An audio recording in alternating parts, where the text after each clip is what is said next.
So anyways, there's going to be changing the bolts back here, so the heads are up on top and the nuts are on the bottom, which are protected by this here, right? So they're on top. When you're doing stuff with rocks or dirt, these are going to get all screwed up here. Next thing when you take them off or something, they'll be screwed up. So flipping the nuts to the flat here, and the bolts are on top, and the nuts are on the bottom, protected by this here.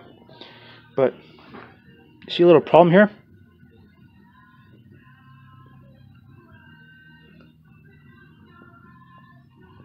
There's a little problem right here where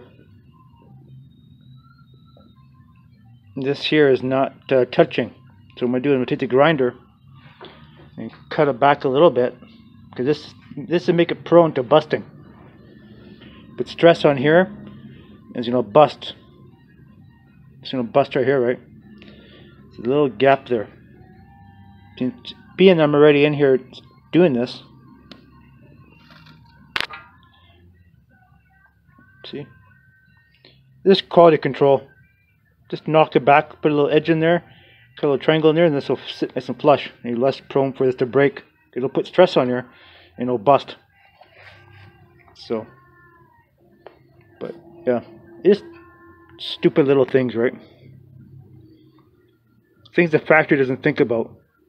So, just put a little notch in there so it sits flush, and you're good to go. Just little things. It'd be nice if this here too, where it sit flush with this here, but it doesn't. But this little mod here, just grinding it out, make it sit flush, should be save this from busting.